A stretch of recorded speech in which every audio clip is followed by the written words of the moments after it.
የኔ እብድ እሙዬ ከረጅም ጊዜ በኋላ ሀገሯ ገብታለች። ተገናኝተናል። እጅግ በጣም ደስ ብሎኛል። ቤተሰብ በስተመጨረሻም ከብዙ አመታት በኋላ እሙዬና እኔ ድጋሚ ተገናኝተናል። ስለ ሁሉም ነገር እግዚአብሔር የተመሰገነ ይሁን። እንግዲህ አብሮ አደጌ ነች። አብረን የተማርነው አብረን ያደግነው እግዚአብሔር ይመስገን። ስደት ለያይቶን እኔ ቀድሚያ ስደት ወጥቼ ነበረ። ከዛ እሷም ተከትለኝ ወጣች ከትንሽ ጊዜ በኋላ። ብቻ ታሪካችን በደንብ አጫውታችኋለሁ። እስኪ አቀባበል አድርጌላታለሁ። ሰላም ቤተሰብ እንዴት ናችሁልኝ? እንግዲህ ብዙዎቻችሁ በሰላም ግቢልን እያላችሁ በሰላም ሸኝታችኋት እሙዬ እኔ ጋር ትገኛለች በዚህ ሰዓት። እግዚአብሔር የተመሰገነ ይሁን። አሁን ቦሌ ዓለም አቀፍ ኤርፖርት ላይ ትገኛለች፣ እንገኛለን። ሙዬን እንግዲህ አገናኛቸዋለሁ። እግዚአብሔር ይመስገን ስለ ሁሉም ነገር። ማርያምን በጣም ነው ደስ ያለኝ። ውድ የሆነች እንቁ የሆነች እህታችን እንግዲህ ከብዙ አመት በኋላ ሀገሯ ገብታለች። ንጹህ አየር እየተነፈሰች ነው እንደምታያት። በጣም አምሮባታል ይከፋል እና አይ አትፈሪ እና ውዶችዬ እሙዬ እንኳን ደህና መጣሽ የኔ ወርቅ። እንኳን ደህና ቆያችሁ የኔ ወድ። አየሩ እንዴት ደስ እንደሚል ማርያም ንጹህ አየር ተነፈስሻ። ዘካሽ ማሽቲካ አለ እዚህ ጋይስ። ግን ያሳፍራል። ሰው ታፍራላችሁ ምናምን ማለት ነው። አዲስ ስለሆነ ምናምን ፀሐይ ላይ ነው ደግሞ ያለው ነው። ራሴን አሞኛል ትንሽ። ሌሊት አደር ነው አደረች መንገድ ላይ እና ማስቲካው ደስ ይላል፣ ግን ሰው ያሳፍራል ጋይስ፣ ያሳፍራል። አውሱ ነው የምላችሁ። ተረፈ ወዳችኋለሁ ሁላችሁንም ጋይስ። እንግዲህ ውድ እህቴ ተቀብላኛለች፣ አመስግኑልኝ እና ትዳር ቅናሽም በሉኝ ማለት ነው። በዛው እንድታገቢ ነው እንደመጣሽው። አገባለሁ ወልዳለሁ አሉ እና ወዳችኋለሁ ጋይስ። ግን የምሬ ነው ማርያምን። እና ነገ ከነገ በኋላ እመጣለሁ። እስከዛ በራሷ ቻናል ትመጣላችኋለች። ወዳችኋለሁ። እሺ አዎ ማርያምን። በጣም ብዙዎቻችሁ እንግዲህ በጣም እችልጅ የእውነት በቃ ለመሸኘት ሀገሯ በሰላም እንድትገባ በጣም ብዙ ሰዎች መልካም ምኞታችሁን እየተመኛችሁላት ነበረ። እግዚአብሔር ይመስገን ለሀገሯ አብቅቷታል። የእናንተም ጸሎት ከእግዚአብሔር በታች የእግዚአብሔርም ፈቃድ የእግዚአብሔርም ቸርነት። በጣም ብዙ ውስብስብ የሆነ ታሪክ ውስጥ ነበረች። ኑሯ ህይወቷ በስደት ከባድ ነበር። አይታችኋል። የሆነ ጊዜ ጌም ነበረ። ኢቭን ትልልቅ ሰዎች ሀይሚ ብሩክ ራሱ እዛ ጋር ቁጭ ብለው በቃ አለ አይደለ የእውነት ምንም ጌም እንኳን ቪዲዮ ከፍታ ለመጫወት ፈቃደኛ አልነበረችም። ምክንያቱም የነበረባት ጫና ማለት ነው። ለማንኛውም ግን እንዴት ናችሁ የተወደዳችሁ ቻናሌ ቤተሰቦች? በደንብ ሰላም አላልኳችሁም? እንግዲህ እኔና የሙዬ ታሪክ የሚጀምረው ተማሪ እያለን ነው። ሁለታችንም በጣም ብዙ ክፉ ደግ አሳልፈናል። ብዙ መከራዎችን አብረን ተወጠናል። መጨረሻ ላይ እኔ ፈተናዎቹን አልችል ስል ከሀገር ወጣው ከባድ ነገር ስላጋጠመኝ፣ እሷ ግን እዛው ተማረች፣ እዛው ተመረቀች ምናምን ነገር። ከዛ ልክ ትምህርቱን ጨርሳ ምርቃቷን ጨርሳ ስትመረቅ በቃ ሁሉን ነገር ስትጨራርስ ስደት ነበርኩኝ እኔ። ስለ ስደት ነገርኳት። በተመረቀችበት በተማረችበት ገቢው ምንም የማይመጣጠን ነገር ስለሆነ በቃ ወደ ስደት መጣች። ግን ደግሞ ስደት ላይ የሚገርማችሁ እኔ ሳውዲ ነበርኩ፣ እሷ ዱባይ ነበረች። አንገናኝም፣ በስልክ ብቻ ነው። በስልክም ቢዚ ነን። እኔም ስራ ላይ ነኝ፣ እሷም ስራ ላይ ናት። ብቻ በጣም ከባባድ ጊዜያቶችን አሳልፈናል። ከዛ በኋላ ደግሞ እኔ ትቻት ሀገር ገባ። አብረን ልንገባ ነበረ፣ ግን እሷ ብዙ ነገሮች አልሳካላት አለመሆናላት ስላሉ እዛው ቆየች። እንደውም ኢትዮጵያ መጣ። ከዛ ድጋሚ ተመልሳ ሄዳለች። እኔ ደግሞ ያን ያልነበርኩም፣ አልተገናኘንም። ሶ ዛሬ ላይ በቃ ጠቅልላ ከዚህ በኋላ የምትመለስ አይመስለኝም ባልሳሳት። ምክንያቱም በጣም ብዙ ፈተናዎች አሳልፋ ነው። ኢቭን ዛሬ ራሱ ትኬት ተቆርጦላት የመጣችው ሰዓት በጣም ሰዓቱ የሚያደነጋግር፣ ሰውየው እየተበሰጫጨ በጣም ራሷን ታማ ርቧት እግዚአብሔርን ይሄ ሁሉ ሰዓት እንግዲህ ትናንትና በዱባይ 6 ሰዓት ነው 5 ሰዓት የወጣች። አሁን ነው በቃ ማለት እኔ ያላውቅም ቦሌ የደረሰችውና በጣም ሰውየው እየተነጫነጨባት። ኢቭን ከሱቅ እንኳን የሆነ ቃል ግዛ ብላ እንኳን በቃ ሊያስገዛት እንኳን አልቻለም። የሚገርማችሁ በጣም ብዙ ታሪክ አለ። ሙሉን ታሪኩን እንዴት እንደመጣች እንዴት እዛ ምን አይነት መከራ ውስጥ እንደነበረች ሁሉንም በአንደበቷ የምታወራላችሁ ይሆናል። ከኔ ጋር ግን በጣም የተወሳሰበ በጣም ክብክብ ያለ ስለሆነ ቪዲዮ ራሱ በደንብ ልንሰራ አልቻልንም። ለዛ ነው ያቋረጥኩት። ምክንያቱም እሷ አሟት ነበር፣ ድካም ላይ ነበረች። በዛ ላይ በጣም ርቧት ነበረ። ብቻ ብዙ ፈተና አልፋ እንግዲህ ሀገሯ ገብታለች። መድኃኒዓለምን ነው የምላችሁ። ይሄ ማለት ትልቅ ነገር ነው። በእውነት ነው የምላችሁ። በጣም ትልቅ ነገር ነው የእውነት። አበባ ይዤ ምናምን በትልቁ ምናምን ብቀበላት ምናምን ደስ ይለኝ ነበር፣ ግን አልቻልኩም። ብቻ ግን ዋናው መምጣቷ፣ ዋናው በሰላም እዚች ምድር ላይ እዚች ሀገር ላይ መድረሷ ነው። እግዚአብሔር የተመሰገነ ይሁን። እናንተም እኔ እንጃ ለሀይሚ ለብሩክ ከሰጣችኋቸው የፍቅር አሰጣጥ እኩል ነው ለእሙዬም ሰጣችሁ። ቲክታክ ላይ በደንብ እከታተላለሁ በቃ የእውነት ለመናገርና በጣም መልካም ምኞታችሁን እየተመኛችሁ የሸኛችኋት ሚዲያ ላይ እንዳትጠፋ እኔም በደንብ መክራታለሁ እውነት ለመናገር። ምክንያቱም አብዛኞቹ አሁን እኔ ጋር ዩቲዩብ ሲሰሩ የነበሩ ቲክታክ ሲሰሩ የነበሩ እኔ ዛሬ ና ያርገውና ዩቲዩብ ቲክታክ ላይ በጣም ጌም እጫወት ነበር፣ በጣም በቃ ጊፍት አገኝ ነበር ምናምን ነገርና በኋላ ላይ በቃ ስቼ ዩቲዩብ ላይ ገባውኝ። በቃ እስከ ነጆን ዳንኤል እና አዶናይ ነጃኒ ማንም ሰው አልነበረም በዛ ሰዓት እኔ ቲክታክ ላይ ፌመስ የነበርኩ ሰዓት እና እይታዬ ራሱ በጣም ሀይ ነበር።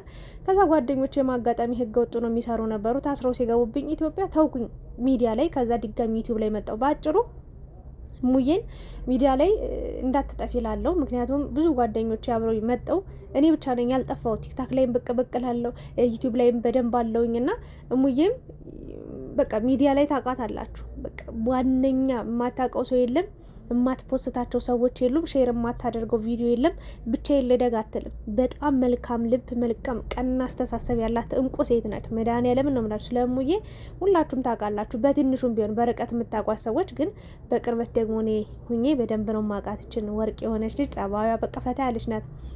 በቃ ወሬዋ ሁሉ በቃ እንዴት ወሬያችን ይለቅ። በነገራችን ላይ ትራንዚት ነበረ በረራዋ፣ እዛው ቦሌ ነው ያገኘኋት።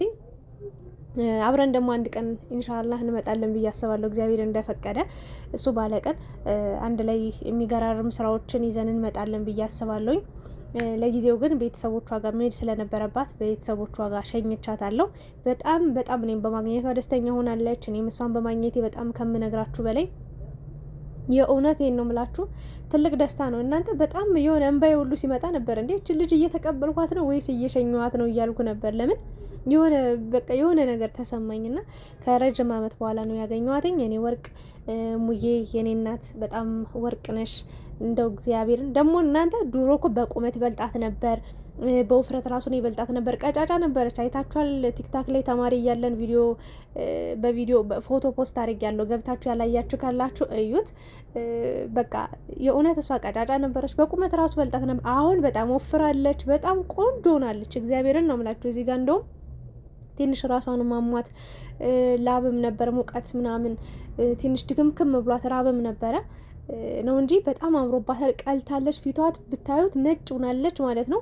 ጉፍረቷ ከኋላ ደግሞ ቻፓ ልነግራችሁ አልችልም ጨምሯል። እና እኔ እንጃ አላቅም። የሙዬን ብዙዎቻችሁ መግባት የምትጠባበቁ ሰዎች አላችሁ። ያው እሷ ድካም ላይ ነች አሁን ቪዲዮ እስክትሰራላችሁ።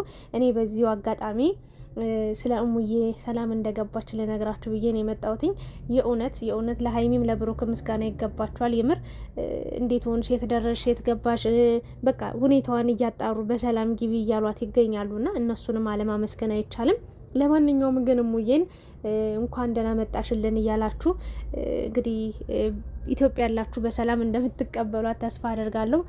እንዲሁም ደግሞ ውጭ ያላችሁ ሰዎችም እሙዬ ሀገር በሰላም መግባቷን ስትሰሙ ደስ እንደሚላችሁ አልጠራጠርም። ምክንያቱም ከምንም በላይ እንጃ አላቅም፣ የጨረቃ ፋሚሊዎች ሲጀመር አንድ ነን፣ በቃ እንዲህ ነን፣ በቃ ምንም የማንለይና እኔም የጨረቃ ደጋፊ ሁኜ የጨረቃ ፋሚሊ አንድ አካል ሁኜ እሙዬም እንደዛ ሁና በቃ እኔ አልጠበቅኩም ነበር። እንደውም በፊት እኔ ነኝ ቀድሜ ቪዲዮ ስለነ ሀይሚ ስለነ ብሩክ ሰራ የነበረውና በቃ አይታቸው በቃ እነዚህ ልጆች ወደድኳቸው በጣም በቃ ይመቹኛል ዩቲዩብ ላይ ብላ ነው በእነሱ ስራ ራሱ የጀመረችና ብቻ ብዙ ታሪክ አለ። እኔና ሙዬ ብዙ መከራዎች ውስጥ ብዙ ፈተናዎች ውስጥ ገብተን የኔን ህይወት ከሀስከፈ የምታቀሷ የእሷን ህይወት እኔ ከሀስከፈ ማቅና ብዙዎቻችሁ ሚዲያ ላይ ብቻ የምንተዋወቅ ምናምን ይመስላችሁ ነበር። ግን ብዙ ችግር ብዙ ታሪኮችን አሳልፈን መድኃኒዓለምን ነው የምላችሁ ብዙ መከራዎችን አሳልፈን እዚህ ደረጃ ላይ የደረስን ሴቶች ነን እና እኔ መሙዬ ሚዲያ ላይ በታሪክ እንድትጠፋ አልፈልግም። እግዚአብሔር ወዶና ፈቅዶ ደግሞ እሱ በፈቀደ ቀን እሱ ባለ ቀን ሰርጓን ደግሞ የምታዩ ይሆናል። የሷን ብቻ አይደለም የኔንም ሰርግ ጠብቁ። ሁለታችንም እግዚአብሔር ከፈቀደ እንግዲህ አንድ ላይ ልናገባ እንችላለን። አንድ ላይ የሰርግ ፕሮግራም ሊኖረን ይችላል። ምክንያቱም የአንድ ሀገር ልጆች ስለሆንን ማለት ነው ሁለታችንም። እኔ አዲስ አበባ ነው የምኖረው፣ እሷ ወደ ሀገሯ ወደ ቤተሰብ ሄዳለች። ግን እዛ ሄጄ የሰርግ ፕሮግራማችን አንድ ላይ እንዲሆን የምትፈልጉ ሰዎች ካላችሁ እንግዲህ ፍቅር እስከ መቃብር ሆነን ባሎቻችን አይተዋወቁም። እኔም የሷን ባል አላውቅም፣ እሷም የኔን ባል አታውቅም የእውነት ለመናገር ምክንያቱም በሩቅ ስለነበርን ማለት ነው። አሁን ላይ ግን እንግዲህ በደንብ ፋሚሊነት እንደዚህ በደንብ ይጠናከራል ብዬ አስባለሁ። እኔ አዲስ አበባ በደንብ ቆይታ ጥሩ ጊዜ አሳልፈን 1 ሳምንት ወይ 2 ሳምንት ብትቆይ ደስ ይለኝ ነበር። ግን ማዘሯ እዛ በጣም እየጠበቀቻ ስለሆነ ግዴታ መሄድ ስለነበረባት እኔም አላስገደድኳትም። ሄዳለች። ግን ኤርፖርት ውስጥ ሰዎቿ በጣም መከራን ያበሏት። በእውነት ነው የምላችሁ። በጣም ብዙ ፈተና ብዙ ስቃይታን የመጣችው የኔ እናት። ብቻ ዋናው መግባቷ ነው፣ ዋናው ሰላም መሆኗ ነው። እግዚአብሔር እንኳን ደግሞ እኔ እንጃ አላቅም። እጅና እግር ይዞ መግባት እኮ አሁን ላይ ቀላል እንዳይመስላችሁ። መድኃኒዓለምን ስንቱ አካሉ ጎሎ ስንቱ መከራ በእውነት በሽታ ተሸክሞ የሚገባለን። እሷ ግን ጤነኛ ሆና ስለመጣች እስከ ሙሉ ፈገግታዋ በፊት እንደተለየዋት እንደውም አሁን የበለጠ ውበት ጨምራ አድጋ ምናምን ነው ያየዋት።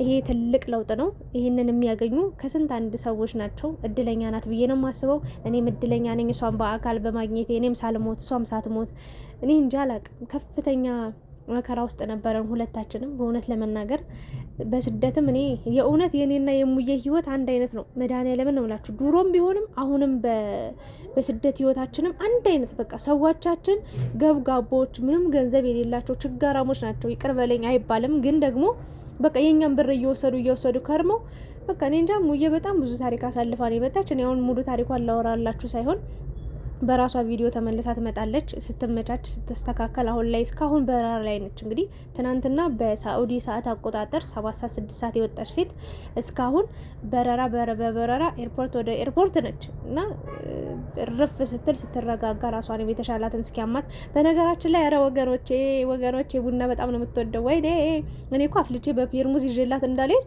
ጠዋት ነው የቀሰቀሰችኝ ከእንቅልፌ እና እሷን ልቀበል ሲሄድ ምኑን ሊያዝ እንዴ ዝም ብዬ ነው የሄድኩት። ለማንኛውም እንኳን ደህና መጣሽ፣ ዌልካም ቱ ኢትዮጵያ ማይ ላቭሊ ሲስተር። በጣም ነው የምወድሽ እና እናንተ መልካም ምኞታችሁን ተመኙ። ለተጨነቃችሁ ሰዎችም እንኳን ደስ ያላችሁ። ሙዬ በሰላም ገብታለች ለማለት ያህል ነው። እወዳችኋለሁ። ላይክ፣ ሼር፣ ሰብስክራይብ ማድረጋችሁን እንዳትረሱ። ሰላም ቆዩልኝ። በሷ ቪዲዮ ደግሞ እንመጣለን ወይም ደግሞ ቪዲዮ ትሰራላችኋለች ያለውን ነገር። ቴንኪዩ ጋይሶች።